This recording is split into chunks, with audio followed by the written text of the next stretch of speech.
சூரியநாதம் கூறுவது தொடர் 28.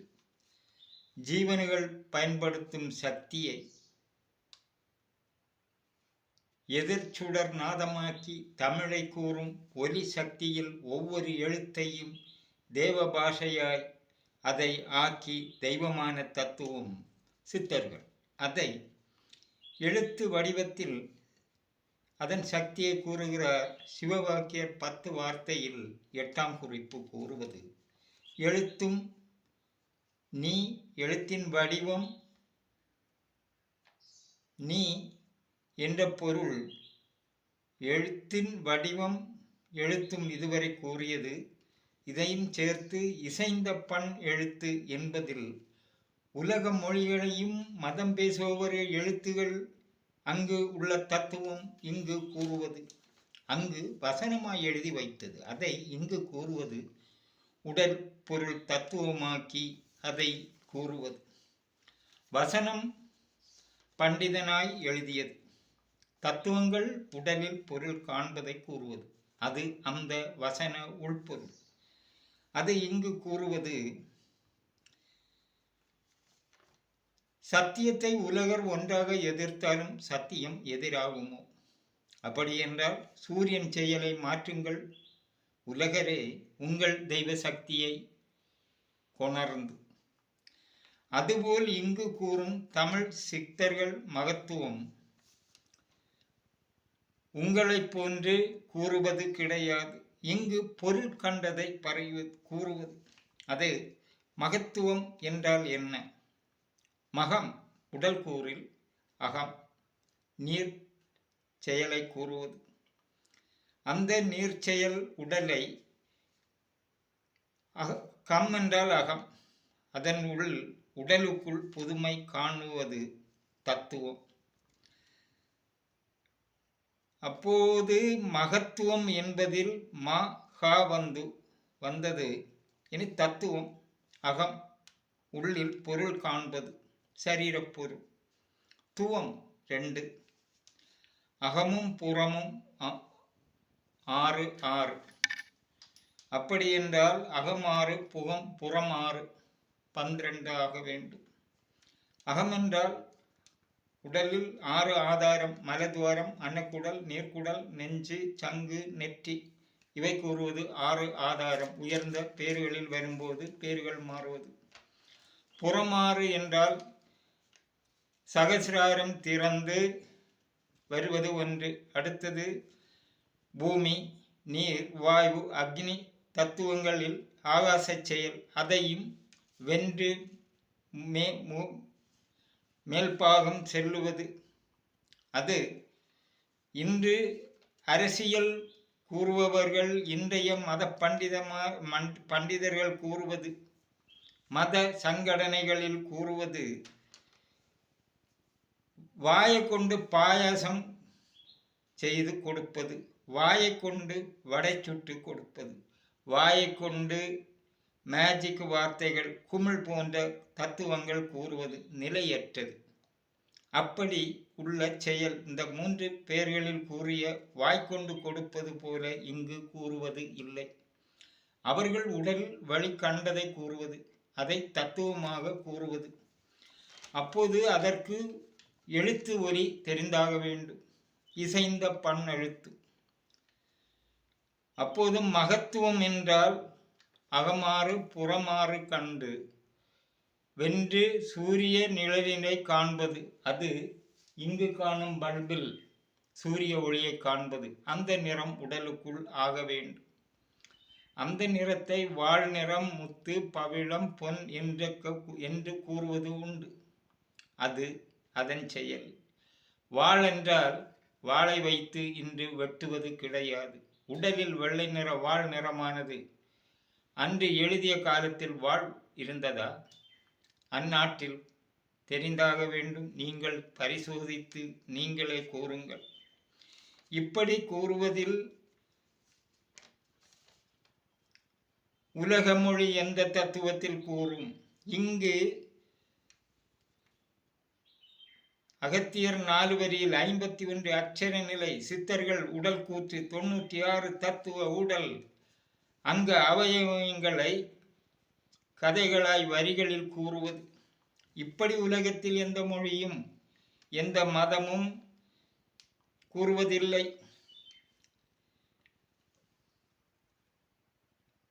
இங்கு சூரியநாதம் கூறுவதில் ஒரு எழுத்து பொருள் ஒலியர்த்தம் உடல் கூற்றில் கூறினால் அது தமிழ்நாடு அரசாங்கம் 4000 கோடி சென்னை நகர்ப்புறத்தில் மழைக்கால நிவாரணப் பணி எடுத்து குமிழ் போன ஆனது. பல வகையில் கோடிகள் செலவிடுவது, தமிழை கூறி அரசியல் செய்வது, செய்ய வருபவர்கள் தமிழ் பேசுபவர்களிடம் தமிழை காக்கும் சங்க நிர்வாகத்திற்கும் தமிழில் மழை கொண்டாடும் அறிஞர்களிடம் கேட்கிறேன், ஒரு எழுத்திற்கு உடல் கூற்று கூறும் சித்தர்கள் நூலை கூறி பணம் சம்பாதியுங்கள். அப்படி சம்பாதிக்க உங்களுக்கு தமிழ்நாடு அரசின் சார்பு மூலம் எந்த எழுத்திற்கும் 10 கோடி ரூபாய் என்று அறிவித்தால் ஒவ்வொரு எழுத்தும் கூற ஒரு ஆள் கூட இப்படி கூற மாட்டீர்கள். பொதுவாக மேடைகளில் எவருக்கும் பங்கு எடுப்பது போன்று அமைப்பது நேர்முகம். உலகர் காண்பதில் முடிய அளவிற்கு மாற்றம் வராமல் அங்கே அந்நிகழ்ச்சி நடந்தால் ஒவ்வொரு எழுத்திற்கு 10 கோடி என்றாலும் புதுமை இல்லை. அப்போது இந்திய அரங்கில் பாரத மொழிகளின் தத்துவம் கூற எத்தனை கோடி ஒரு எழுத்திற்கு கொடுக்க வேண்டும்? உலக அரங்குகளில் அங்கும் மொழி தத்துவம் கூறினால் தமிழே. அதனால்தான் சூரியநாதம் கூறுவது தமிழ் எந்த மொழி உலகத்தில் முதல் மொழி திருத்தமிழாக்கி அதை தேவ பாஷை என்று கூறுவது. பிரகிருதி எழுத்து ஒன்று உண்டு 51, உடல் எழுத்து உண்டு 51, தமிழில் 36 எழுத்து. அது இன்று போன இதில் கூறினேன், மீண்டும் அதை கூற வருவேன். இப்படி வரும்போது அதை கூறித்தான் ஆக வேண்டும். இங்கு உலக மொழிகளில் கூறாத்த எழுத்து, எழுத்தின் வடிவம், அந்த எழுத்துக்கள் எழுதுவதில் கூறும் இசை, எழுதுவதில் ஒலியாய் வரும் தமிழ் எழுத்துக்களின் பொருள் அனைத்தும் உன்னையே என்று 10 வார்த்தைகளில் நீ என்பது சிவவாக்கியர் காணும் அந்த பொருள். யாரை என்றால் சூரியனை குறித்து. அதைத்தான்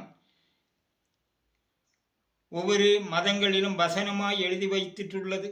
இங்கும் குருவஞ்சம் 64 தத்துவங்களை கொண்டு எழுதியது 64 குறிப்புகளில். அது வசனமாய் இங்கு கூறுவது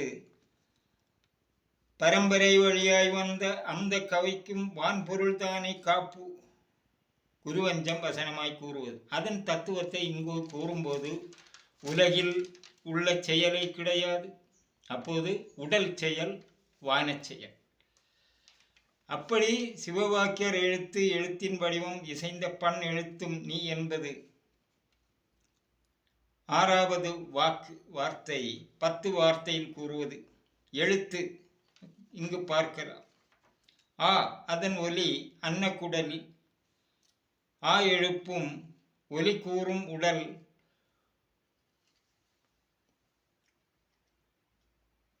உலகத்தில் எந்த மனிதன் கூறினாலும் ஆ என்பது உங்கள் மதம் எதிராகாது, உங்கள் தெய்வம். இப்படி தமிழில் கூற முடியாத அளவிற்கு எதிர்ப்பு என்றால் அந்த தெய்வத்தை முன்கொண்டு நிறுத்துங்கள். அப்போது அதற்கு உங்களால் முடியாது. குமிழ் வார்த்தைகள் கூறுவீர்கள், அதை எதிர்ப்பீர்கள். உண்மையில் அந்த எழுத்தை நாளை வேறு மொழியில் உங்கள் மத உலகில் சென்று கூற உங்களுக்கு முடியாது. காரணம், ஆ என்ற எழுத்து வடிவ ஒலி வேறு மொழியில் அதே நிலையில் இல்லை. அதனால் ஆ எழுத்தின் வடிவம் உடம்பில் கொப்புளை சுற்றி வட்டம், தொடக்கம், கீழ்ப்பாகம் உடலில். அதை இப்படி காண்பது.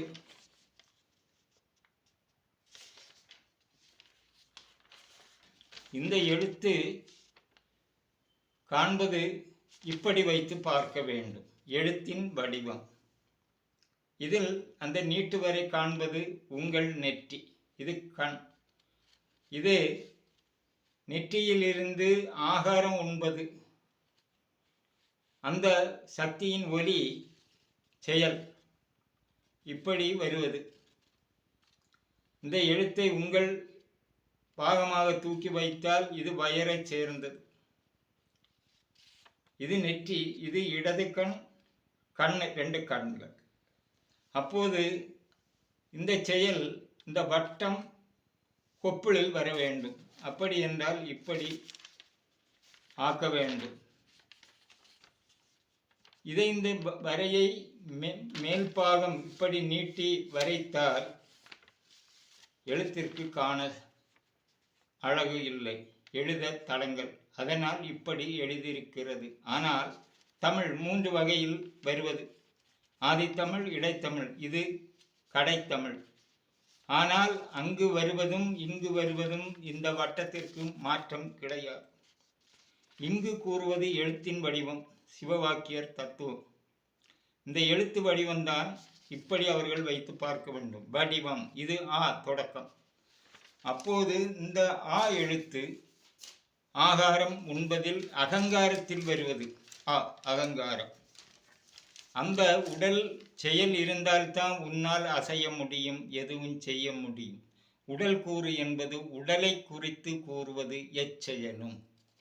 அப்போது உன் செயல் என் செயல் கிடையாது, இங்கு கூறுவது உன்னில் உள்ளது. இந்த ஆ எழுத்தொலி இது உங்கள் படிப்பறிவில் வருவது. அது உடல் கூறு தமிழாக்கி கூறுவது. இங்கு சித்தர்கள் எழுதிய முதல் மொழி ஓலை எழுத்து, தமிழை முள்ளில் பன ஓலையில் எழுதியது.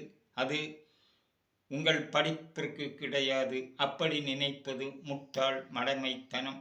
இன்று படிப்பது அதன் அறிவை வளர்க்க, மேலறிவு. அந்த அறிவு இன்று உடம்பிற்கு வெளியில் உள்ள அறிவை கூறுவது.